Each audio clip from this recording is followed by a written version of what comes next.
क्या बोलती हिंदी क्लास से बढ़िया। तो कैसे हैं आप सभी? उम्मीद है कि सभी एकदम स्वस्थ होंगे, मस्त होंगे, मजे में होंगे और अपने बोर्ड्स की तैयारी को लगातार कर रहे होंगे। तो मैं हूं आप सभी की बड़ी बहन ज्योति। स्वागत है आप सभी का आज के सेशन में। आज का सेशन हमारा होने वाला है मोस्ट इम्पोर्टेंट। आज हम क्लास 10th का most important topic Bihari Lal ji का करने वाले हैं। इनका जीवन परिचय हम डिस्कस कर चुके हैं, बहुत ही इंपॉर्टेंट जीवन परिचय इनका। तो अगर आपने अभी तक जीवन परिचय को तैयार नहीं किया तो जाकर के वीडियो में देख सकते हैं। क्लियर। आज हम बिहारी लाल जी का भक्ति और नीति, तो आज हम भक्ति को पूरा क्लियर करने वाले हैं। ये मान के चलिए कि मोस्ट इंपोर्टेंट टॉपिक है, बिहारी लाल जी का मोस्ट इंपोर्टेंट टॉपिक है भक्ति। तो जीवन परिचय भी इंपोर्टेंट है और इसके चैप्टर भी इंपोर्टेंट है। तो उन्होंने क्या 2 चैप्टर लिखे, 2 टॉपिक इन्होंने लिखे हैं, भक्ति और नीति। तो आज हम भक्ति को डिस्कस करेंगे और आने वाले वीडियो में हम नीति को डिस्कस करेंगे। क्लियर। तो ये याद रखिएगा कि चैप्टर थोड़ा समझना थोड़ा हार्ड है, थोड़ा सा ज्यादा नहीं, लेकिन भाई पूरी कोशिश करेंगे कि आपको अच्छे से समझ में आए, एक एक अर्थ, एक एक शब्द का अर्थ आपको अच्छे से समझ में आए। और अगर आपको शब्द का अर्थ पता है तो व्याख्या आप खुद में खुद कर सकते हैं। और हमेशा मैं आपसे यही कहती हूँ कि हमेशा यही कोशिश कीजिए कि आप अर्थ को समझने की कोशिश कीजिए। किसको? अगर आपको शब्द का अर्थ पता है तो व्याख्या आप खुद में खुद बनाएंगे। क्लियर। तो व्याख्या को समझिए, जो मैं बता रही हूँ, अर्थ को अच्छे से याद करिए, अर्थ को समझिए और अपने तरफ से व्याख्या को बनाने की कोशिश कीजिए। जितना आप अपनी तरफ से बनाएंगे, जितना अपनी तरफ से बनाने की कोशिश करेंगे, उतना ही अच्छी व्याख्या आपकी बनेगी।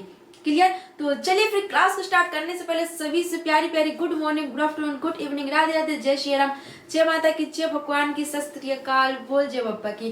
तो देखिए आज हम बिहारी लाल जी का बहुत ही अच्छा चैप्टर है, कम से ज्यादा नहीं है, बस 8 ही पंक्तियां इसमें है, कुछ ऐसे है ना। ठीक है। तो ये 16 लाइनें कुछ ऐसी है ना। ठीक है। तो 16 लाइनें पूरे अच्छे से एक एक वर्ड का अर्थ के साथ, एक एक शब्द का अर्थ समझेंगे, उसके बाद उसकी व्याख्या समझेंगे, फिर अपने तरफ से कैसे बना करके लिखना है, पूरा आज की वीडियो में डिस्कस करने वाले हैं। क्लियर। तो चैप्टर है हमारा बिहारी लाल जी का 4th चैप्टर है और सिलेबस की दृष्टि से देखा जाए तो सिलेबस में भी है और क्या बोलते हैं एग्जाम के पॉइंट ऑफ व्यू से देखा जाए तो बहुत ही ज्यादा इंपॉर्टेंट भी है। क्लियर। तो आज हम करने वाले हैं बिहारी लाल जी का। तो उससे पहले थोड़ा बहुत बिहारी लाल जी के बारे में जान लेते हैं भाई कि बिहारी लाल जी है कौन। तो बिहारी लाल जी बहुत ही भाई अच्छे कवि हैं। तो देख लेते हैं इनका जन्म कब हुआ था। तो बिहारी लाल का जन्म हुआ था सन 1603 ईस्वी में। बिहारी लाल का जन्म कब हुआ था? सन 1603 ईस्वी में।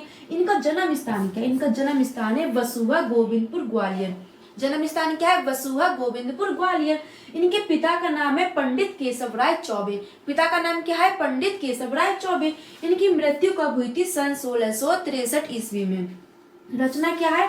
बिहारी सतसई।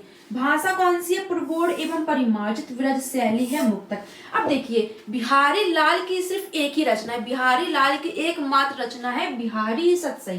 क्लियर। तो बिहारी सतसई, सही का मतलब क्या होता है? दोहे। सही का मतलब होता है दोहे, सत का मतलब होता है 700 से अप। क्लियर। तो बिहारी लाल जी के कम से कम मान के चलिए अप्रोक्स एक अनुमान लगाया जाता है कि 719 इनके दोहे हैं। कि कितना? 719 इनके दोहे हैं। कहीं कहीं पर 723 भी है, कहीं कहीं पर 719 है, कहीं पर 720 भी है, लेकिन अप्रोक्स एक अनुमान लगाया जाता है 719 ही होता है। मतलब 700 के अप 730 तक ही माना जाता है। ठीक है। तो 719 भी है, 23 भी है ना। तो यही है कि एग्जैक्ट पता नहीं है, बट अनुमान लगाया तो 719 ही है। क्लियर। तो इन्होंने 719 दोहे लिखे और उस पूरे 719 दोहे का एक पूरा समायन बोल सकते हैं, पूरा ग्रुप, पूरा समूह बिहारी सतसई रचना में समाहित है। क्लियर। तो बिहारी लाल जी की एकमात्र रचना है बिहारी सतसई, जिसमें 719 दोहों का समूह है। मतलब उन्होंने 719 के अप्रोक्स समूह क्या बोलते हैं दोहे लिखे थे। तो पूरा का जो समूह है वो बिहारी सतसई बन गया है। क्लियर। तो सतसई मतलब होता है, सही का मतलब होता है दोहे और सत का मतलब होता है 700।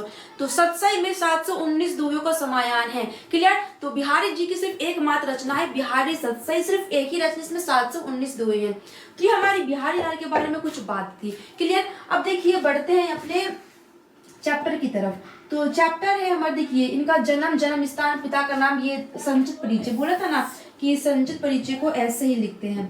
बोला था आपको कि जब भी आप किसी भी का जीवन परिचय लिखे तो सबसे पहले उसका संचित परिचय हेड डालकर लिखना है, उसके बाद आपको जीवन परिचय स्टार्ट करना है। जिससे क्या होगा कि एग्जामिनर सिर्फ संचित परिचय पर फोकस करेगा और इसको देख करके पूरे आपको जितने भी मार्क्स को होता है, 5 मार्क्स को होता है, पूरे में पूरे आपको मार्क्स देकर जाएगा। क्लियर। तो पढ़ने से लिखने से कुछ नहीं होता है, आपको ये भी पता होना चाहिए किस तरीके से हमको लिखना है। कि देखिए पढ़कर तो सभी जाएंगे सब कुछ और सब लिखकर भी आएंगे, लेकिन आपके नंबर उस व्यक्ति से ज्यादा कैसे आएंगे? जब आप कुछ उससे अच्छा लिखेंगे।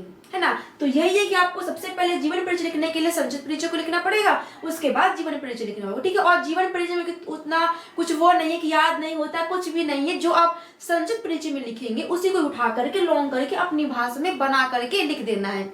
अब बना करके लिखना है तो मतलब कुछ भी बना के नहीं लिख देना है, ठीक है। तो चलिए फिर बढ़ते हैं अपने टॉपिक की तरफ। तो देखिए आज हम बिहारी लाल जी ने मोस्टली बात करें तो भक्ति है और नीति है। तो आज हम भक्ति को डिस्कस करने वाले, किसको, आज हम भक्ति को डिस्कस करेंगे, उसके बाद नीति को डिस्कस करेंगे। तो दोनों ही इंपॉर्टेंट है। तो सबसे पहले हम भक्ति को देखते हैं। देखिए सबसे पहले एक एक शब्द का अर्थ समझेंगे, उसके बाद एक एक दो दो लाइन की व्याख्या समझेंगे, उसके बाद कैसे आपको अपने शब्दों में लिखना है वो क्लियर।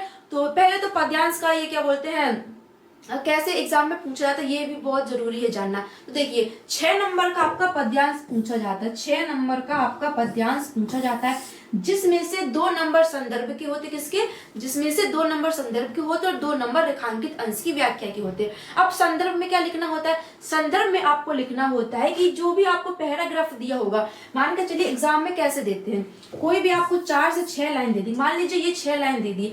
अब इसमें से आपको पता लगाना पड़ेगा कि ये किस चैप्टर से लिया गया है। तो किस चैप्टर से लिया, भक्ति से लिया गया। इसके रचयिता कौन है, तो रचयिता कौन है, बिहारी लाल जी है।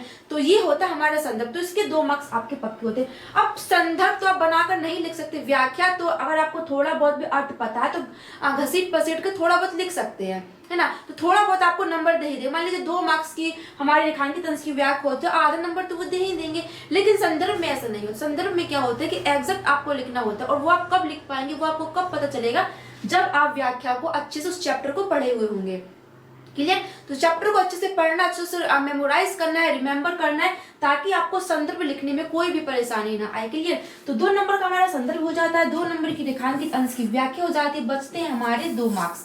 तो 2 मार्क्स में क्या होता है, ये 2 मार्क्स का एक प्रश्न भी हो सकता है, या फिर एक मार्क्स के 2 प्रश्न भी हो सकते हैं। अब बात आती है कि काव्य सौंदर्य आता है, तो नहीं, एग्जाम पैटर्न चेंज हो चुका है। पहले आता था काव्य सौंदर्य, लेकिन अब नहीं आता है। इसीलिए काव्य सौंदर्य पे बहुत से स्टूडेंट आप क्या बोलते हैं, कंफ्यूज रहते हैं कि काव्य सौंदर्य याद करें, नहीं तो नहीं, आपको काव्य सौंदर्य याद नहीं करना है। 2 नंबर के अन्य प्रश्न आते हैं, वो अन्य प्रश्न क्या होगा कि इसमें से किसी का वो अर्थ पूछ लेगा, जैसे भव बाधा का अर्थ क्या होता है ना, श्याम का अर्थ क्या होता है, अकस का अर्थ क्या होता है। तो कोई भी आपसे अर्थ पूछ सकते हैं, या फिर इसी व्याख्या में से कोई घुमा फिरा क्वेश्चन पूछ सकते हैं। तो वो 2 मार्क्स आप कैसे कंफर्म कर सकते हैं, जब आपको व्याख्या अच्छे से आएगी, क्लियर। अगर आपको व्याख्या अच्छे से आती है, आपको पता है कि इस पार्ट में क्या कहा जा रहा है, तो इससे घुमा फिरा कोई प्रश्न पूछते तो उसका आंसर आप इजिली दे सकते हैं, क्लियर। तो ऐसे हमारे 6 मार्क्स पूरे पक्के होते हैं, ठीक है। तो ये हमारा होता है पैटर्न पद्यांश के पूछने का। तो चलिए फिर बढ़ते हैं अपने टॉपिक की तरफ। टॉपिक है हमारा भक्ति, क्या है टॉपिक है हमारा भक्ति, और ये हमारे बिहारी लाल जी ने लिखा है। तो सबसे पहले क्या लिखा है कि मेरी भव बाधा हरो राधा नागरी सोई, जातन की झाई पर श्याम हरित दुति होई। अब इसमें क्या बोला है, देखिए बिहारी लाल जी को ना गागर में सागर भरने वाला कवि कहा जाता है। क्या, बिहारी लाल जी को गागर में सागर भरने वाला कवि कहा जाता है। वो क्यों कहा जाता है, क्योंकि ये बहुत ही कम शब्दों में बहुत ही कुछ समझा कर चले जाते हैं। अब यहाँ पर आपको जब ये इसको पढ़ेंगे या जब इसकी व्याख्या को सुनेंगे तो आपको खुद पता चल जाएगा भाई बिहारी लाल को गागर में सागर भरने वाला कवि क्यों कहा जाता है। क्योंकि सिर्फ 2-2 लाइन में, सिर्फ एक लाइन में बहुत लंबा अर्थ वो समझा कर चले जाते हैं। इसलिए जब भी आप जीवन परिचय बिहारी लाल जी का लिखें तो एक नोट में लिख सकते हैं कि बिहारी लाल जी को गागर में सागर भरने वाला कवि कहा जाता है, क्योंकि वो बहुत ही कम शब्दों में बहुत बड़ा अर्थ समझाकर चले जाते हैं, है ना। तो ये लिखिएगा, कुछ इंपोर्टेंट पॉइंट्स होते हैं जिन्हें आपको लिखना चाहिए अपने एग्जाम में, ताकि एग्जामिनर खुश हो जाए और आपको अच्छे से अच्छे मार्क्स दे सके, क्लियर।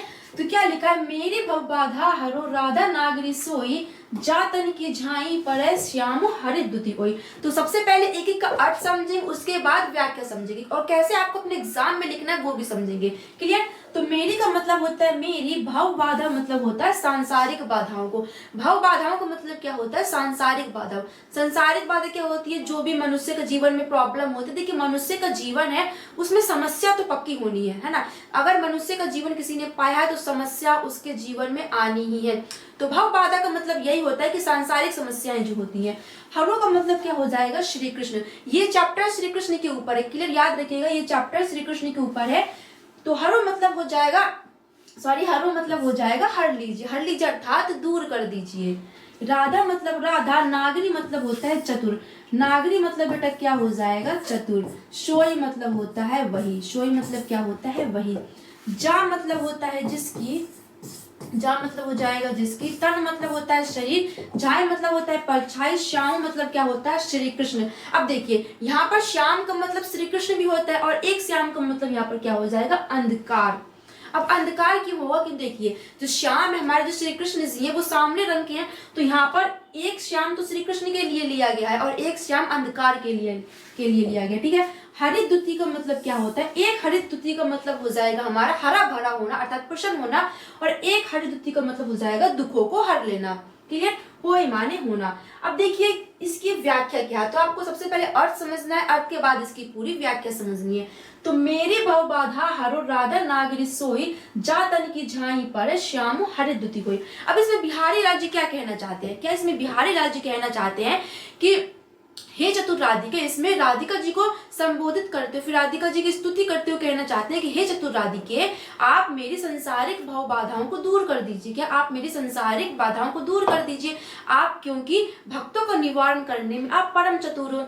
और जिसके तन की परछाई पड़ने से, क्या जिसके तन की परछाई अर्थात राजत जी की तन की परछाई पड़ने से श्री कृष्ण, क्या सामने रंग के श्री कृष्ण भी हरे भरे हो जाते अर्थात वे प्रसन्न हो जाते हैं। और दूसरा क्या बनेगा कि जिसके तन की परछाई पड़ने से अंधकार दूर हो जाता है और ज्ञान का प्रकाश बढ़ जाता है। तो हे चतुर राधिके, आप मेरी संसारिक बाधाओं को दूर कर दीजिए। तो ऐसा इसमें बिहारी लाल जी ने कहा। तो दो अर्थ बताए, एक तो श्याम जी को बताया कि राधा की परछाई पड़ने पर जो सामने रंग के हमारे श्री कृष्ण है वो हरे भरे हो जाते हैं, उनका जो हृदय वो प्रकाशमान हो जाता है, वो प्रसन्न हो जाते हैं। और दूसरा क्या बताया है कि इनकी परछाई पड़ने से, इनकी तन की परछाई पड़ने से जो मन के अंदर अंधकार होता है, जो अज्ञान भरा होता है ना, वो दूर हो जाता है और मन में ज्ञान का प्रकाश बढ़ जाता है, क्लियर। तो अब देखिए आपको पता चला कि भाई गागर में सागर भरने वाला कवि क्यों कहा जाता है, क्योंकि वो बहुत दो लाइन में कितना बड़ा अर्थ समझा दिया है, क्लियर। तो कैसे इसमें बताया गया है कि मेरी भव बाधा हरो राधा नागरी सोई, जा तन की झाई पर श्याम हरित द्युति हुई। अब कैसे आपको अपने एग्जाम में लिखना है, तो प्रस्तुत पंक्तियों में, क्या प्रस्तुत पंक्तियों में कवि बिहारी लाल जी राधिका जी का स्तुति करते हुए कहते हैं या राधिका को संबोधित करते हुए कहते हैं कि हे चतुर राधिके, या फिर वही चतुर राधि, कुछ भी आप लिख सकते हैं कि हे चतुर राधिके, आप मेरी संसारिक बाधाओं को दूर कर दीजिए, जिसके तन की परछाई पड़ने से, जिसके तन की परछाई पड़ने से सामने रंग वाले श्याम अर्थात श्री कृष्ण जी हरे भरे हो जाते हैं अर्थात वह प्रसन्न हो जाते हैं, अथवा जिसके तन की परछाई पड़ने से मन के अंदर बैठा हुआ अंधकार दूर हो जाता है और प्रकाश और मन में ज्ञान का प्रकाश बढ़ जाता है। तो हे चतुर राधिके, आप मेरी इन सारी संसारिक बाधाओं को दूर कर दीजिए, क्लियर। दोबारा सुनिएगा, आराम से, कैसे आपको अपने एग्जाम में लिखना है। तो कैसे लिखना है कि प्रस्तुत पंक्तियों में, प्रस्तुत पद में, प्रस्तुत लाइनों में कुछ भी आप लिख सकते हैं, अपनी तरफ से कुछ वर्ड्स आपको ऐड करना है जो आपको कंफर्टेबल लगे। ये नहीं कि आपको कुछ अर्थ का अनर्थ निकाल रहे वही आपको कंफर्टेबल लगे तब वही लिख दे, नहीं। तो देखिए मेरी भव बाधा हरो राधा नागरी सोई, जा तन की झाई पर श्याम हरित द्युति हुई।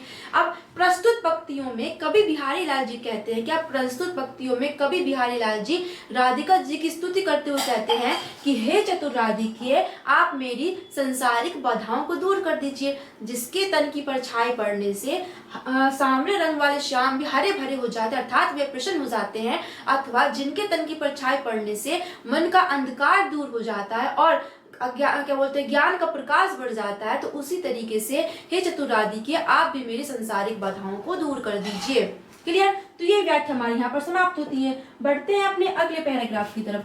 तो अब आगे क्या लिखा है, मोर मुकुट की चंद्रिकनु यो राजत नंद नंद। क्या लिखा है, मोर मुकुट की चंद्रिकनु यो राजत नंद नंद, मनु शशि शेखर की अकस, क्या मनु शशि शेखर की अकस, किए शेखर सतचंद। अब इसमें इन्होंने क्या बताया, मोर मुकुट मतलब होता है जो मोर का पंख होता है उसका मुकुट, चंद्रिकनु मतलब होता है चंद्रकार वाली, जो चंद्र मतलब चंदा के आकार की चंद्रिकाएं, क्लियर। यो माने होता है इस प्रकार, राजत मतलब होता है सुशोभित, नंद नंद का मतलब होता है श्री कृष्ण। श्री कृष्ण के पिताजी का नाम नंद था तो नंद बाबा बोलते हैं उनको, तो नंद नंद अर्थात श्री कृष्ण। मनु मतलब होता है मानो, शशि मतलब होता है क्या चंद्रमा, शशि मतलब क्या होता है चंद्रमा, शेखर मतलब क्या होता है सिर, शशि मतलब चंद्रमा, शेखर मतलब क्या बोलते हैं, शेखर मतलब सिर हो जाएगा। तो चंद्रमा किसके सिर पर धारण है, शिव जी के। तो शशि शेखर अर्थात जिसके सर पर चंद्रमा धारण है, अर्थात कौन, भगवान शिव जी। भगवान शिव के मस्तक पर चंद्रमा धारण, तो उसका अर्थ भी यहाँ पर वही हो जाएगा। तो शशि मतलब हो जाएगा चंद्रमा, शेखर मतलब हो जाएगा शिव। तो इस दोनों का अर्थ मिला के क्या निकलेगा, शिव जी। क्लियर। आकाश मतलब होता है प्रतिस्पर्धा अर्थात कंपटीशन। वो कंपटीशन पता होगा आपको कि जब दो किसी व्यक्तियों के बीच में कंपटीशन होता है, जैसे आप लोग भी हो तो आप स्टूडेंट है, तो आप कभी किसी दोस्त के साथ कंपटीशन होगा, किसका कितना नंबर आता है, कौन कितना परसेंटेज लेके आता है, ठीक है। तो आकाश मतलब क्या होता है, प्रतिस्पर्धा। हिंदी में उसको प्रतिस्पर्धा कहते हैं और इंग्लिश में उसको कंपटीशन कहते हैं। किए माने किए, शेखर मतलब क्या होता है, सर। सत मतलब होता है सैकड़ों, चंद्र मतलब होता है चंद्रमा। अब इसमें कवि बिहारी लाल जी क्या कहते हैं, इसमें देखिए आपने अगर मोर का पंख देखा होगा तो मोर का पंख कैसे होता है, पिक्चर नहीं है यहाँ पर, देखिए मोर का पंख कुछ ऐसे होता है, तो उसमें कुछ ऐसे करके चंद्रमाएं सी बनी रहती है ना, चंद्रिकाएं सी बनी रहती हैं, ठीक है। तो वही इसमें बताया गया है कि मोर के मुकुट की चंद्रिका है। इसमें क्या कहते हैं कि जो श्री कृष्ण जी है वो अपने मस्तक पर मोर का पंख पहने हुए हैं। वो मोर का पंख इतना शोभित हो रहा है, ऐसा लगता है मानो कि शिवजी से प्रतिस्पर्धा करने की उन्होंने सैकड़ों चंद्रमाओं को अपने सर पर धारण कर रखा। ऐसा इसमें बिहारीलाल जी कहते हैं। तो कैसा लिखा है इसमें कि मोर मुकुट की चंद्रिकनु यो राजत नंद नंद। प्रस्तुत पंक्तियों में कवि बिहारी लाल जी कहते हैं कि श्री कृष्ण के मस्तक पर, क्या श्री कृष्ण के मस्तक पर मोर के पंखों का मुकुट अत्यंत सुशोभित हो रहा है। क्या प्रस्तुत पंक्तियों में बिहारी लाल जी कहते हैं कि श्री कृष्ण के मस्तक पर मोर के पंखों का मुकुट अत्यंत सुशोभित हो रहा है। उस मुकुट में बनी हुई, क्या उस मुकुट के बीच में बनी हुई चंद्रकार चंद्रिकाएं, क्या उस मुकुट के बीच में बनी हुई सुनहरी चंद्रकार चंद्रिकाएं ऐसी लगती हैं मानो जैसे श्री कृष्ण ने शिवजी से प्रतिस्पर्धा करने के लिए, क्या जैसे शिवजी से प्रतिस्पर्धा करने के उन्होंने अपने मस्तक पर सैकड़ों चंद्रमाओं को धारण कर रखा हो। अर्थात जब वो अपने मस्तक पर मुकुट को धारण करते तो ऐसा लगता है जैसे शिवजी की परछाई दिख रही हो। क्लियर। तो दोबारा समझिए कैसे आपको लिखना है, बिल्कुल सिंपल अर्थ समझिए, अर्थ के बाद समझने के बाद अपनी तरफ से इसको बनाने की कोशिश कीजिए। तो कैसे लिखना है कि प्रस्तुत पंक्तियों में कवि बिहारी लाल जी कहते हैं कि श्री कृष्ण ने अपने मस्तक पर मोर के पंखों का मुकुट धारण कर रखा है जो अत्यंत सुशोभित हो रहा है, और उस मोर के पंखों के बीच बनी, क्या उस मोर के पंखों के बीच बनी सुनहरी चंद्रकार चंद्रिकाएं ऐसी लग रही हैं, ऐसा लगता है मानो जैसे श्री कृष्ण ने शिवजी से, शशि शेखर मतलब क्या हो जाएगा, शिवजी से प्रतिस्पर्धा करने के लिए अपने मस्तक पर सैकड़ों चंद्रमाओं को धारण कर रखा हो। क्लियर। ये हमारी व्याख्या पर समाप्त होती है। तो देखिए सिंपल है, आप जितने बार आप क्या बोलते हैं व्याख्या को बनाएंगे उतने बार अलग अलग तरीके से बनेगी। जितना आप कोशिश करेंगे अच्छा बनाने की उतनी वो अच्छी बनेगी। क्लियर। तो लिख लिख के प्रैक्टिस कीजिएगा इसकी, ताकि आपको अच्छे से और लॉन्ग टाइम के लिए याद रहे। अब नेक्स्ट बढ़ते हैं अपने अगले पैराग्राफ की तरफ। तो आगे क्या लिखा है कि सोहत ओढ़े पीत पटु, सोहत ओढ़े पीत पटु श्याम सलोनी गात मनो नील मणि शैल पर आतपयुग प्रयोग प्रभात। अब देखिए जहां पर भी मनो आता है वहां पर हमारा उत्प्रेक्षा अलंकार होता है। क्लियर। जहां पर भी मनो मनु जानु जनेऊ ये सब आता है वहां पर हमारा उत्प्रेक्षा अलंकार होता है। तो यहाँ पर ये मनु आया तो यहाँ पर हमारा उत्प्रेक्षा अलंकार है। तो इसमें बिहारी लाल जी क्या कहते हैं, सोहत मतलब होता है सुशोभित होना। सोहत मतलब क्या होता है, सुशोभित होना, सुंदर लगना। ओढ़े मतलब होता है ओढ़ना। ओढ़े मतलब क्या होता है, ओढ़ना। तो वो ऐसे करके जो चुनरिया ओढ़ते हैं ना, तो वैसे अब यहाँ श्री कृष्ण जी ऐसे थोड़ी ना करेंगे ओढ़ करके, नहीं, मतलब यहाँ पर ओढ़े का मतलब वैसे तो होता है ओढ़ना। वो जो आपने देखा होगा भाई चुनरिया लेके ऐसे ओढ़े रहती है ना, तो अब यहाँ पर श्री कृष्ण जी ऐसे थोड़ी ना करेंगे, नहीं। वो यहाँ पर ओढ़ने का मतलब क्या है कि वो पहने हुए हैं, पीताम्बर को पहने हुए हैं। तो शोभित मतलब हो जाएगा सुशोभित हो रहे हैं, फिर सुंदर लग रहे हैं। ओढ़े मतलब हो जाएगा ओढ़कर। पितु मतलब होता है पीला। पितु मतलब क्या होता है, पीला। पटु मतलब होता है वस्त्र। तो पीला वस्त्र अर्थात यहाँ पर एक शब्द निकलता है पीताम्बर। क्या निकलता है, पीताम्बर। अब देखिए पीताम्बर में यहाँ पर कौन सा क्या बोलते हैं समास है। तो पीताम्बर में हमारे दो समास होते हैं। सबसे पहले तो कर्मधारय समास होगा और उसके बाद बहुब्रीहि समास होगा। तो कर्मधारय समास क्या होता है कि जब किसी शब्द में आपको क्या बोलते हैं उसकी विशेषता दिखाई दे। पीताम्बर का मतलब क्या होता है? पीला वस्त्र। तो वस्त्र कैसा है? पीला, अर्थात ये कर्मधारय समास हो गया। अब पीताम्बर का संकेत किसी तीसरे पर्सन की तरफ भी जा रहा है। पीताम्बर का मतलब क्या होता है? श्री कृष्ण। तो ये हमारा बहुब्रीहि समास भी हो गया। बहुब्रीहि समास क्या होता है? जब दोनों पद प्रधान ना होकर कोई किसी तीसरे पद की तरफ संकेत करते हैं, अर्थात दोनों शब्दों को मिलाकर कोई तीसरा शब्द मिलता है। तो पीला वस्त्र अर्थात पीताम्बर, तो पीताम्बर किसको कहा जाता है? श्री कृष्ण को। यहाँ पर ये बहुब्रीहि समास भी हो गया। क्लियर? तो पितु मतलब हो जाएगा पीला, पटु मतलब हो जाएगा वस्त्र, तो पीला वस्त्र अर्थात पीताम्बर। श्याम मतलब हो जाएगा श्री कृष्ण जी। सलोने मतलब हो जाएगा सुंदर। गात मतलब हो जाएगा शरीर। मनो मतलब मानो। नीलमणि माने एक नीलमणि पर्वत होता है, तो नीलमणि शैल अर्थात नीलमणि पर्वत पर। आतप्य माने होता है किरणें, जो प्रकाश की किरणें होती है, सूर्य किरणें होती हैं। पर्यो माने पड़ती, प्रभात माने सुबह। अब देखिए, सोहत ओढ़े पीत पटु श्याम सलोने गात, मनो नीलमणि शैल पर आतप्यो पर्यो प्रभात।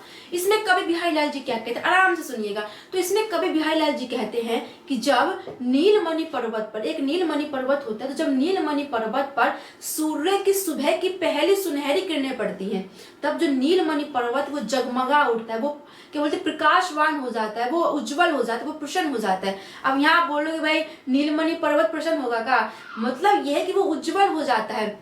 तो क्या बोलते कवि बिहारी लाल जिसमें कि जब नीलमणि पर्वत पर सूर्य की पहली किरणें पड़ती हैं, जब नीलमणि पर्वत पर सूर्य की सुबह सुबह पहली किरणें पड़ती हैं, तो जो नीलमणि पर्वत वो जगमगा उठता है, वो प्रकाशवान हो जाता है। ठीक उसी प्रकार से जब श्री कृष्ण जी अपने सुंदर शरीर पर पीले वस्त्र अर्थात पीताम्बर को धारण करते हैं, तो उनका शरीर अत्यंत सुंदर लगता है। कैसे? जैसे नीलमणि पर्वत सुंदर लगता है जब उस पर सूर्य की पहली किरणें पड़ती हैं, ठीक उसी प्रकार से पीताम्बर धारण किए हुए श्री कृष्ण भी अत्यंत सुंदर लगते हैं। यही पूरी इसमें व्याख्या बताई गई है। तो क्या लिखा है? सोहत ओढ़े पीत पटु श्याम सलोने गात, नीलमणि मनो नीलमणि शैल पर आतप्य पर्यो प्रभात। तो प्रस्तुत पंक्तियों में कैसे आपको लिखना है? प्रस्तुत पंक्तियों में कवि बिहारी लाल जी कहते हैं। अब देखिए, अगर आपको अर्थ पता है तो आप व्याख्या को अपने अकॉर्डिंग बनाने की कोशिश कीजिए। ये नहीं कि ये मैडम ऐसे बता रही किताबों में इसे लिखा उसमें इसे लिखा, नहीं। अब देखिए, इस लाइन को, इस दोनों लाइन को दूसरी लाइन से भी स्टार्ट कर सकते हैं इसकी व्याख्या, और पहली लाइन से भी कर सकते हैं। तो मैं आपको दोनों से बताती हूँ। क्लियर? तो देखिए, सबसे पहले हम पहले स्टार्ट करते हैं। तो प्रस्तुत पंक्तियों में कवि बिहारी लाल जी कहते हैं कि जब श्री कृष्ण जी अपने सुंदर सलोने, अर्थात सलोने मतलब क्या होता है? सुंदर। जब श्री कृष्ण जी अपने सुंदर सावले शरीर पर पीले वस्त्रों को धारण करते हैं, तो भाई अत्यंत सुंदर लगते, अत्यंत सुशोभित होते। ठीक उसी प्रकार क्या ऐसा लगता है मानो जैसे नीलमणि पर्वत पर सुबह की, क्या नीलमणि पर्वत पर सूर्य की सुबह वाली किरणें पड़ती हैं, तो नीलमणि पर्वत जगमगा उठता है। ठीक उसी प्रकार से जब श्री कृष्ण जी अपने शरीर पर पीले वस्त्र को धारण करते हैं, तो वो अत्यंत सुशोभित लगते हैं, अत्यंत सुंदर लगते हैं। क्लियर? तो कैसे लिखना है आपको? दोबारा सुनिए, आराम से सुनिए कि प्रस्तुत पंक्तियों में कवि बिहारी लाल जी कहते हैं कि जब नीलमणि पर्वत पर सूर्य की सुबह वाली पहली किरणें पड़ती हैं, तो जो नीलमणि पर्वत वो जगमगा उठता है, वो प्रकाशवान हो जाता है। ठीक उसी प्रकार से जब श्री कृष्ण जी अपने सुंदर शरीर पर पीले वस्त्रों को धारण करते हैं, तो वह अत्यंत सुंदर लगते हैं। क्लियर? तो ये पूरी व्याख्या पर हमारी समाप्त होती है। देखिए, अपने तरफ से बनाने की कोशिश कीजिए। हर बार मैं यही बोलती हूँ कि आप आगे पीछे करके वर्ड्स को अपने अकॉर्डिंग सीक्वेंस में ला करके व्याख्या करिए। जितना आप अपनी तरफ से बनाने की कोशिश करेंगे, उतना आपको अच्छे से समझ आएगा। अब नेक्स्ट हमारा क्या है कि अधर धरत हरि के परत होठ डुटी पट ज्योति। अधर तो भाई आपको याद ही होगा, अधर कितना बार शब्द आ चुका है। सूरदास के पद है, धनुष भंग है, वन पद पर, बहुत ही बार अधर शब्द आ चुका है। तो अधर का मतलब होता है होठ। अधर का मतलब क्या होता है? होठ। धरत मतलब होता है कि धरते हैं या फिर मतलब धारण करते हैं। हरि मतलब होता है श्री कृष्ण जी, परत माने पड़ती है, होठ मतलब होठ, डुटी माने होता है नेत्र, पट मतलब होता है वस्त्र, ज्योति माने होता है प्रकाश, हरित माने होता है हरे रंग। इसमें हरित का मतलब क्या है? हरा रंग। बांस की बांसुरी तो आप जानते ही होंगे। इंद्रधनुष को भी आप जानते होंगे, इसको रेनबो बोलते हैं। रंग होती माने रंग हो जाता है। अब इसमें क्या बोलते हैं? अधर धरित हरिके परत होठ डटी पट ज्योति, हरित बांस की बांसुरी इंद्रधनुष रंग होती। अब प्रस्तुत पंक्तियों में बिहारी लाल जी का कहते हैं इसमें बिहारी लाल जी कहते हैं कि जब आपको पता है कि श्री कृष्ण अपने होठों पर मुरली को धारण कर रखते हैं, पता है श्री कृष्ण जी अपने होठों पर मुरली को धारण करते हैं, तो प्रस्तुत पंक्ति में बिहारी लाल जी भी यही समझाते, यही कहते हैं कि जब श्री कृष्ण जी अपने होठों पर जब श्री कृष्ण जी अपने होठों पर बांसुरी को धारण करते हैं, ऐसे सिर्फ कोई बांसुरी बजाते हैं ना, जब वो अपने होठों पर बांसुरी को धारण करते हैं तो उनके होठों का लाल रंग किसका, ऐसे देखिए वो अपने बांसुरी को धारण करते हैं, बांसुरी कैसी है, हरी रंग की है, तो जब वह अपने होठों पर बांसुरी को धारण करते हैं तो उनके होठों का लाल रंग किसका, उनके होठों का लाल रंग, उनकी आंखों का रंग और उनके पीले वस्त्र उनके जो पीले वस्त्र उसका रंग, जब ये तीनों रंग मिलते हैं और ये तीनों रंग मिल करके इस हरे रंग की बांसुरी पर पड़ते हैं, तो ये जो रंग हरे रंग, जो ये बांसुरी का रंग हरा है वो इंद्रधनुष के रंग में परिवर्तित हो जाता है। क्लियर, दोबारा समझिए कि जब श्री कृष्ण जी अपने होठों पर बांसुरी को धारण करते हैं तो उस बांसुरी को धारण करते उनके होठों का लाल रंग किसका, उनके होठों का लाल रंग, उनके आंखों का रंग और उनके वस्त्रों का जब रंग, ये तीनों रंग की जो परछाई इस हरे रंग की बांसुरी पर पड़ती है तो ये हरे रंग की जो बांसुरी है वो एक सतरंगी इंद्रधनुष के रंग में परिवर्तित हो जाती है। ऐसा इसमें इन्होंने कहा है। तो कैसे कहा है कि अद्र धरत हरि के परत होठ डिटी पट जोती हरित बास की बांसुरी इंद्रधनुष रंग होती। प्रस्तुत पंक्तियों में कवि बिहारी लाल जी कहते हैं कि जब श्री कृष्ण जी अपने होठों पर बांसुरी को धारण करते हैं तो बांसुरी को धारण करते ही उनके होठों का लाल रंग, उनके नेत्रों का रंग और उनके पीताम्बरों का रंग, ये तीनों मिलकर इन तीनों रंग मिलकर जब वो हरे रंग की बांसुरी पर पड़ता है तो वह इंद्रधनुष के रंग में परिवर्तित हो जाता है। अर्थात श्याम रंग मिलने से, लाल पीला और श्याम रंग मिलने से जो हरे रंग की बांसुरी है वो सतरंगी रंगों में परिवर्तित हो जाती है। आई बात समझ में, दोबारा समझिए, देखिए बहुत ही आराम से समझिए कि प्रस्तुत पंक्तियों में कवि बिहारी लाल जी क्या कहते हैं कि जब श्री कृष्ण जी अपने होठों पर बांसुरी को धारण करते हैं तो बांसुरी को धारण करते ही उनके होठों का लाल रंग, उनके आंखों का रंग मतलब उनके नेत्रों का रंग और उनके पीले अर्थात उनके पीताम्बरों का रंग, जब ये तीनों रंग मिलकर के तीनों रंग की जो परछाई है वो हरे रंग की बांसुरी पर पड़ती है तो वह हरे रंग की बांसुरी इंद्रधनुष के रंग में परिवर्तित हो जाती है। अर्थात क्या बोलते हैं, लाल पीला और श्याम रंग मिलने, श्याम रंग कौन सा, उनके नेत्रों का रंग, तो लाल पीला और श्याम रंग मिलने से हरे रंग की जो बांसुरी है वो सतरंगी रंगों में परिवर्तित हो जाती है। ऐसे इसमें बिहारी लाल जी ने कहा है। तो होपली आपको समझ आया होगा। बढ़ते हैं अपने अगले पैराग्राफ की तरफ। तो आगे क्या लिखा है, या अनुरागी चित्त की, क्या लिखा है, या अनुरागी चित्त की गति समझो नहीं कोई, ज्यों ज्यों बूढ़े श्याम रंग त्यों त्यों उज्जवल हुए। या मतलब होता है इस, या मतलब क्या होता है इस, अनुरागी मतलब क्या होता है प्रेमी, चित्त मतलब होता है मन, गति मतलब होता है चाल, समझो नहीं कोई अर्थात कोई नहीं समझ सकता, ज्यों जो जैसे जैसे, बूढ़े मतलब क्या होता है डूबना, बूढ़े मतलब क्या होता है डूबना, श्याम रंग अर्थात श्री कृष्ण के रंग में, त्यों त्यों जैसे जैसे डूबे श्याम रंग वैसे वैसे, उज्जवल वाणी होता है पवित्र, कोई मतलब होते, उज्जवल वाणी क्या होता है पवित्र। अब या अनुरागी चित्त की गति समझो नहीं कोई, ज्यों ज्यों बूढ़े श्याम रंग त्यों त्यों उज्जवल हुए। बहुत ही अच्छी लाइन इसमें लिखी। देखिए इसमें बिहारी लाल जी क्या समझाते हैं, देखिए मान के चलिए मार्कर है, अब कोई भी चीज आप ही बताइए, कोई भी चीज जब किसी काले रंग में डूबती तो वो काला ही होगा ना, नहीं काला ही होगा ना, फिर और कोई हो जाए कलर। ये मार्कर है, इसको हम काले रंग में डुबोएंगे तो ये काला ही होगा ना। लेकिन यहाँ पर बिहारी लाल जी क्या कहते हैं कि देखिए श्याम का रंग कैसा है, श्याम का अर्थात श्री कृष्ण का रंग कैसा है, उनका भी सांवला है। तो इसमें वही बताया गया है कि मैं जैसे जैसे श्री कृष्ण के प्रेम में डूब रही हूँ, जैसे जैसे मैं श्री कृष्ण के प्रेम में डूब रहा हूँ, मेरा मन अत्यंत पवित्र होता जा रहा है, अर्थात मेरा मन सफेद अर्थात पवित्र होता जा रहा है। तो यही बोला है इसमें कि जब कोई भी वस्तु किसी काले रंग में डूबती है तो वह और अधिक काली होगी।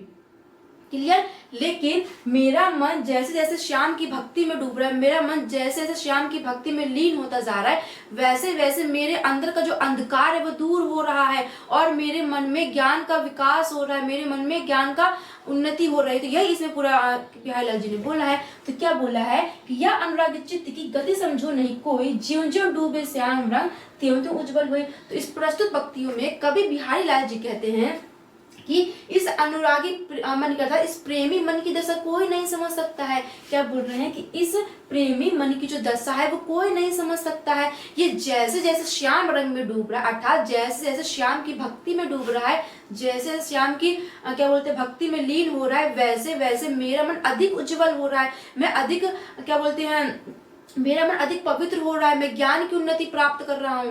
तो ये इसमें बोला गया कि प्रस्तुत पंक्तियों में कवि बिहारी लाल जी कहते हैं कि इस प्रेमी मन की दशा कोई नहीं समझ सकता है। ये जैसे जैसे श्याम की भक्ति में, श्याम के प्रेम में डूब रहा है, वैसे वैसे मेरा मन और अधिक पवित्र हो रहा है। क्लियर? तो ये हमारी व्याख्या यहाँ पर समाप्त होती है। उम्मीद है कि आपको अच्छे समझ आया होगा। अब आगे क्या लिखा है, तो लघु या मन सदन में हरि आवे की ही बाट। तो लघु या मन सदन, क्या लिखा है, तो लघु या मन सदन में हरि आवे की ही बाट, बिकट जटे जो लघु निपट घुटे न कपट कपाट। तो लघु माने होता है किस प्रकार, तो लघु माने क्या होता है तब तक, तो लघु माने क्या होता है तब तक, या माने इस मन सदन क्या हो जाएगा, मन रूपी भवन में। मन अर्थात मन सदन मतलब भवन, तो मन सदन मतलब क्या हो जाएगा, मन रूपी भवन में। हरि मतलब श्री कृष्ण जी, आवे माने आएंगे, की माने किस प्रकार, बाट माने रास्ते।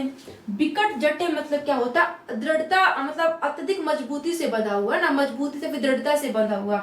लघु निपट माने क्या होता, अत्यंत। घुटे मतलब होता है खुलना। कपट मतलब क्या होता है, कपट जो होता है मन में किसी के प्रति ईर्ष्या, किसी के पास किसी के प्रति जलन भाव, ये होता है कपट। कपाट मतलब होता है दरवाजा। अब इन पंक्तियों में भाई बिहारी लाल जी क्या बोलते हैं, वो बोलते हैं कि जब तक तुम्हारे मन में कपट होगा, क्या जब तक तुम्हारे मन में कपट होगा तब तक तुम कितना भी कोशिश कर लो भाई, तुम दिन रात मंदिर में बैठे रहो, दिन रात उनकी पूजा करो, तुम्हारे अंदर, तुम्हारे क्या बोलते हैं, हृदय में भगवान निवास नहीं करने वाले हैं। यह इसमें बोला गया।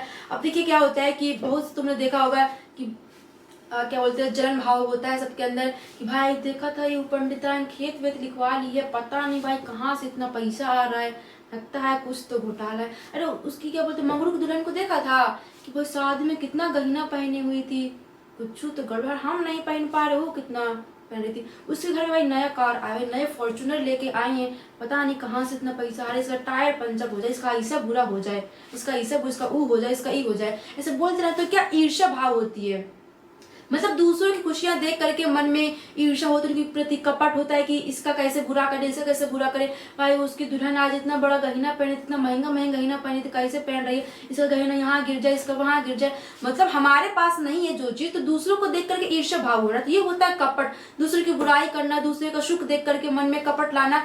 तो यही बोल रहे हैं इसमें बिहारी जी कि भले आप कितनी भी भक्ति कर लीजिए, लेकिन आपके मन के अंदर कपट है तो आप कितना ही भक्ति कीजिए, भगवान आपके मन में निवास नहीं करने वाले हैं।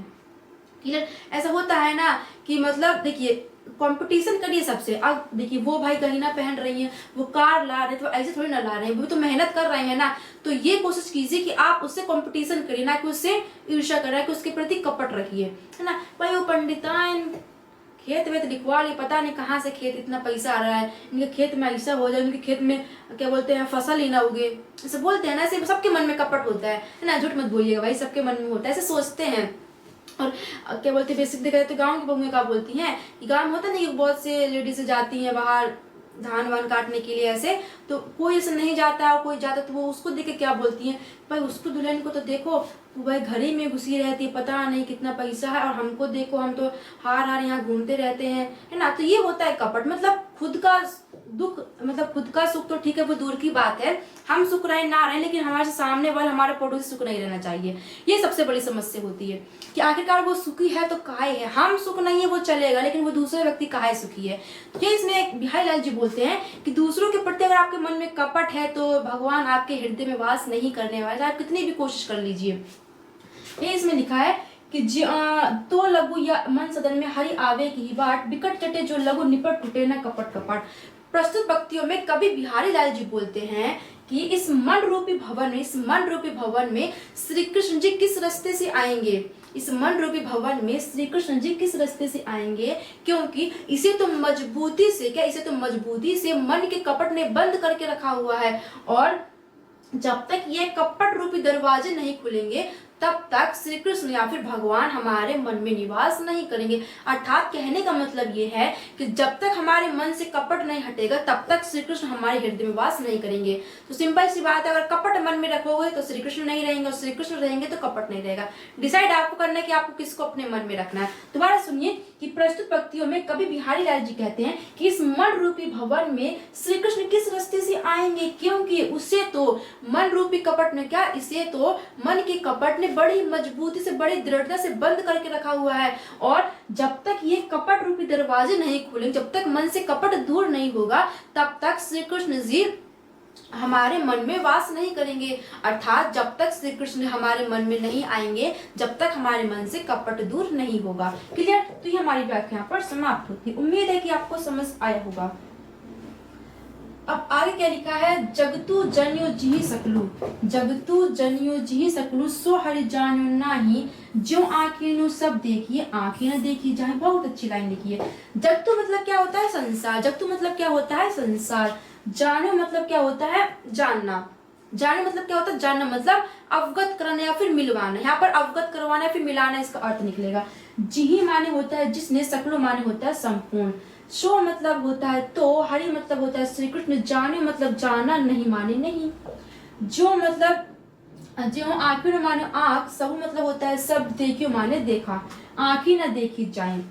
क्या बोला है इसमें कि देखिए ये जो हमारी आंखें हैं, क्या ये जो हमारी आंखें हैं, इन आंखों से हम सब कुछ देख सकते हैं। संसार में जितनी भी चीजें सब कुछ भली भांति हम देख सकते हैं, लेकिन स्वयं अपनी आंखें हम नहीं देख सकते हैं। अब ये नहीं बोलिए कि शीशे ला के खड़े कर दे, मिरर के सामने खड़े हो जाए, पानी में से मुंह ताकने लगे तो दिख जाएगा, ये अलग बात है। ये नहीं हम बोल रहे हैं। हम ये बोल रहे हैं कि हम इस आंखों से पूरे संसार को, अपनी पूरी दृष्टि, पूरी सृष्टि को देख सकते हैं। अच्छा क्या है, बुरा क्या है, ये कैसी लग रही है, वही कैसी लग रही है ना, सब कुछ देख सकते हैं। संपूर्ण चीजें हम देख सकते हैं अगर हमारे पास आंखें हैं अच्छी खासी। अंधे होते उनकी बात अलग है कि भाई आप लोग हाई लेवल दिमाग लगाते हैं ना, तो हम अपनी आंखों से सब कुछ देख सकते हैं, लेकिन स्वयं अपनी आंखों को नहीं देख सकते। तो यही इसमें बोला गया है बिहारी लाल जी ने कि जिस ईश्वर ने तुझे संपूर्ण, क्या जिस ईश्वर ने तुझे संपूर्ण जगत से मिलवाया है, क्या जगतु मतलब होता है संसार, जनायो माने मिलवाए फिर अवगत करवाए, जिहि सकलु माने संपूर्ण संसार को, कि जिसने तुझे संपूर्ण संसार से मिलवाया है, तूने अभी तक उसे जाना ही नहीं है। क्या बोला है कि जिसने तुझे सारे संसार से अवगत करवाया है, मिलवाया, तूने उसे ही नहीं जाना है कि आखिरकार वो है कौन, वो हरि है कौन, उसका नाम क्या, कहाँ रहता है, उसका प्रेम कैसा है ना। तो वही बोला है कि अब तक जिसने तुझे सारे संसार से मिलवाया है, तूने अभी तक उसको नहीं जाना है, तो तू उसको जान ले। यह बात तो ऐसे प्रतीत होती है कि हम अपने आंखों सब कुछ देख सकते हैं, लेकिन स्वयं अपनी आंखों को नहीं देख सकते हैं। क्लियर? तो कैसे आपको लिखना है कि जगतु जनायो जिहि सकलु सो हरि जानियो नाही, जो आंखें सब देखिए आंखें न देखी जाए। तो प्रस्तुत पंक्तियों में क्या, प्रस्तुत पंक्तियों में कवि बिहारी लाल जी कहते हैं, प्रस्तुत पंक्तियों में कवि बिहारी लाल जी कहते हैं कि जिस ईश्वर ने तुझे संपूर्ण जगत से मिलवाया है, जिस ईश्वर ने तुझे संपूर्ण जगत से अवगत करवाया है, तूने उस ईश्वर का अभी तक जाना नहीं है। यह बात तो ऐसे प्रतीत हुई थी जैसे आंखों से सब कुछ देखा जा सकता है, लेकिन स्वयं अपनी आंखों को ही नहीं देखा जा सकता है। तो ये हमारी व्याख्या पर समाप्त होती है। अर्थ समझिए, व्याख्या समझिए, अपने तरफ से बनाने का प्रयास कीजिए। क्लियर? ये हमारा अंतिम लास्ट है और इसके बाद हमारा टॉपिक खत्म हो जाएगा। तो क्या लिखा है, जप माला छाप तिलक सरे न एको कामू, मन काचे नाचे वृथा साचे राचे रामू। जपना मतलब जपना, माला मतलब पता ही होगा, तिलक मतलब तिलक, सरे न एको काम मतलब कोई भी काम अच्छा नहीं होता है, मन काचे मतलब मन कच्चा होना, वृथा माने व्यर्थी। तो इसमें क्या बताया गया है बिहारी लाल जी ने कि वो बोलते हैं, आपने देखा होगा भाई बहुत से लोग दिखावे की भक्ति करते, दिन रात मंदिर में रहते हैं, है ना, और तिलक विलक लगाए रहते, बड़ा बड़ा जप करते हैं, है ना, और क्या बोलते हैं राम नाम वाले वस्त्र भी पहनते हैं। तो इन सब से कुछ नहीं होने वाला है, कोई भी काम आपका सिद्ध नहीं होगा। अगर आप सोचेंगे कि मन में कपट रखें और भगवान के नाम वाले वस्त्रों को धारण करें, बड़ा बड़ा तिलक लगाएं ना, और जप करते रहे, माला बड़े बड़े धारण करें और सोचें कि भगवान हमसे प्रसन्न हो जाएंगे और हमारे हृदय में वास करेंगे, तो नहीं होगा। भगवान तभी आपके हृदय में वास करेगा जब तक आप सच्चे मन से उसको उपासना करते हैं। बोलते हैं ना कि सच्चे मन से किसी को चाहे तो वो क्या बोलते हैं,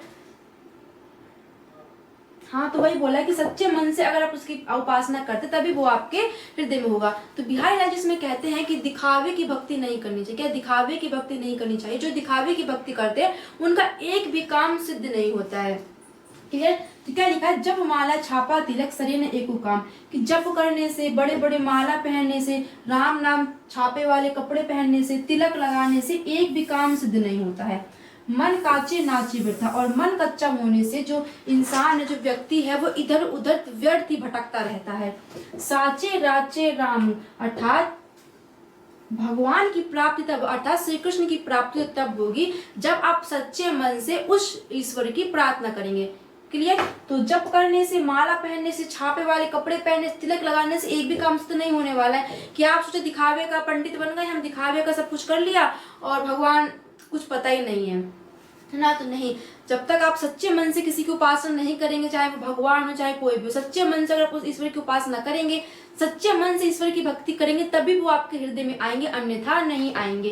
क्लियर? तो कैसे लिखना है, कैसे आपको अपने अकॉर्डिंग एग्जाम में लिखना है कि प्रस्तुत पंक्तियों में कवि बिहारी लाल जी कहते हैं कि दिखावे की भक्ति नहीं करना है। क्या? दिखावे की भक्ति करने से एक भी काम सिद्ध नहीं होने वाला, अर्थात जप करने से, माला पहनने से, राम नाम छापे वाले वस्त्र पहनने से, तिलक धारण करने से एक भी काम सिद्ध नहीं होता है। मन कच्चा होने पर जो व्यक्ति है वो व्यर्थ ही नाचता रहता है, अर्थात व्यर्थ ही इधर उधर भटकता रहता है। अर्थात जब तक आप सच्चे मन से किसी ईश्वर की उपासना नहीं करेंगे, तब तक आपके मन में उस ईश्वर की प्राप्ति नहीं होगी। क्लियर? यहाँ पर हमारा चैप्टर खत्म होता है। तो उम्मीद है कि सभी को अच्छे से समझ आया होगा। बहुत ही अच्छा चैप्टर था, भक्ति का हमने आज क्लियर कर लिया और नेक्स्ट चैप्टर हमारा है नीति। तो आने वाली वीडियो में हम नीति को पूरे अच्छे से क्लियर कर लेंगे। तो ये चैप्टर देखिए इम्पोर्टेंट है, कौन सा? भक्ति वाला चैप्टर, ये इम्पोर्टेंट है। तो आप इसको अच्छे से क्या बोलते समझिएगा और हल्के मत लीजिएगा कि छोड़ दें। देखिए पद्यांश की व्याख्या करने की सिंपल सी ट्रिक क्या है कि आपको सिर्फ अर्थ समझना है। अर्थ समझने के बाद आपको क्या करना है, व्याख्या अपने आप आपको आ जाएगी। अगर आप अर्थ समझेंगे और थोड़ा दिमाग लगाएंगे तो व्याख्या आपको अपने आप ही आ जाएगी। क्लियर? तो चलिए फिर आज का टॉपिक हमारा समाप्त होता है, और किसी को भी कोई डाउट हो तो आप कमेंट बॉक्स में बता सकते। तो मिलते हैं नेक्स्ट वीडियो में, तब तक के लिए सभी को thank you, take care and all the best.